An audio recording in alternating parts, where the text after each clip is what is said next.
because what's the whole purpose of the body double is that preventing assassination attempts. In a way that North Koreans are, really masters at finding hope in complete hopeless situations and be grateful for really nothing.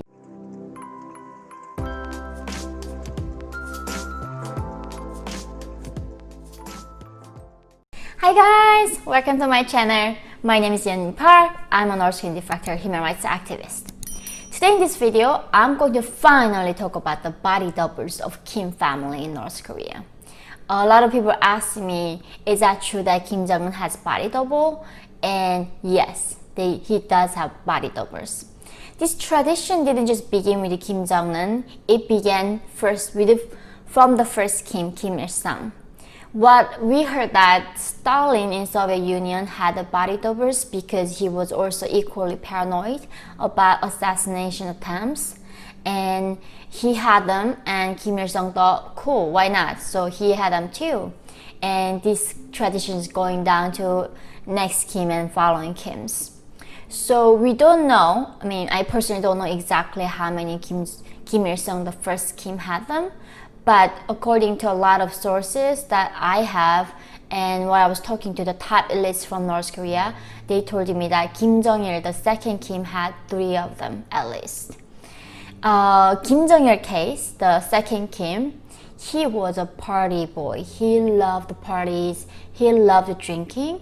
He would go drinking for 2 days in a party in a row with this hundreds of pleasure squad members, making those ladies barely naked, and on all these high top officials. That's how Kim Jong-il pleased the officials and get their loyalty. And in these drinking parties, Kim Jong-il of course had fun, but also he was very strategic. He would on purpose making these officials drink, and once they get drunk, he would ask these questions like, oh, whatever you say, I love you, I'm your leader, like tell me what do you think about me or him, about this policy. And in a way, Kim Jong-il governed through these drinking parties and making these officials vulnerable and getting to know that what is inside truly they believe. And that's how Kim Jong-il was in a way master at manipulating people and getting to know how they were actually felt about him. But sometimes also because of these parties, Kim Jong-il didn't want to go do actual work, which means visiting different militaries, different factory, different towns to North Korean people that he was working for the people. And in these events, he would send his body doubles. These 3 of them they are virtually actors.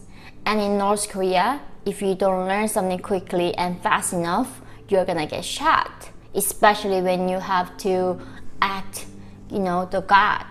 So they would pick the best of the best actors, and they will do surgery, make them look like the Kims, and they really are good at that, the acting. So what I heard is that even the top elites don't know usually if it's Kim Jong-il actual one or not, because what's the whole purpose of the body double is that preventing assassination attempts.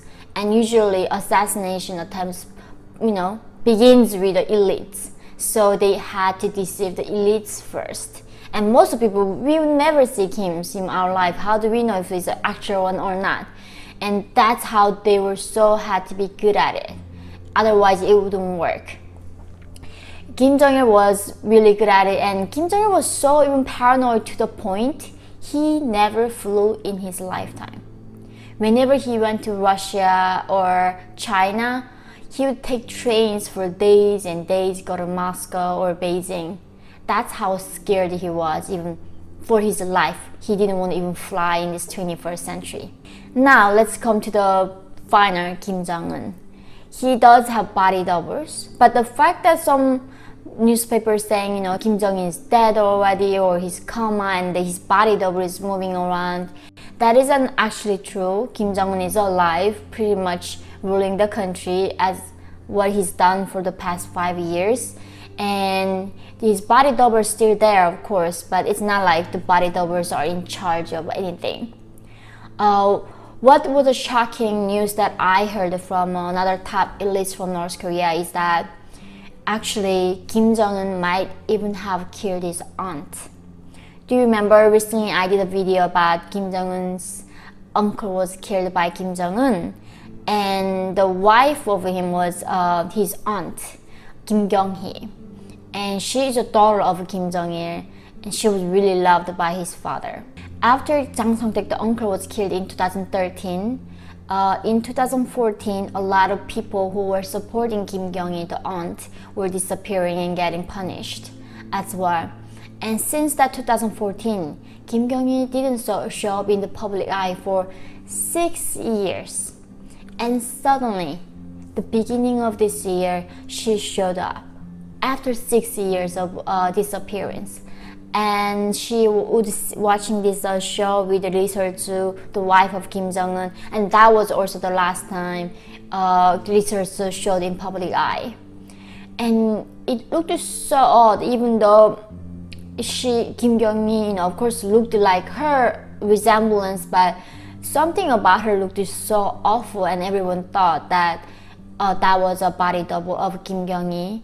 And actually, perhaps Kim Jong-un, there are a lot of, rumors or facts we don't know, but the top elites say that Kim Jong-un actually made the aunt become brain dead, gave her shot and make her just sleep forever and ever. And the fact that he cannot tell North Korean people that she died is that how cruel is that? He killed his uncle and even he killed his own blood aunt. That's why I think Kim Jong-un is trying to show North Korean people that aunt is still alive, even despite the 6 years disappearance. Getting to know more about Kim's, this information we didn't really have in North Korea. And the people only had them were really top elites. And obviously they cannot talk about that in public. And commoners like myself would have no clue. We had to believe that this Kim family were gods. And every now the New Year's is coming, I still remember the songs that I was singing.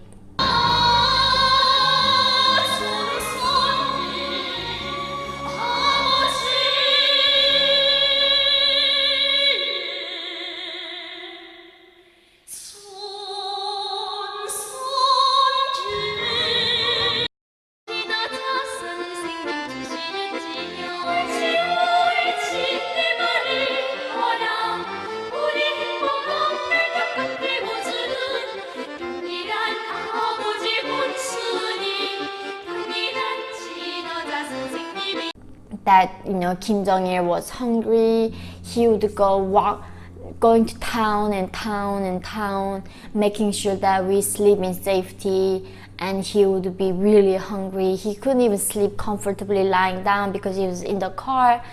And this kind of songs we had to practice to sing in the school and everywhere, and we prepare. It's something called 설맞이. It's like a New Year's, we welcome the New Year, because every New Year the party would publish what we are gonna do this year. And it's a very exciting time even for North Korea, where we think is darkest place.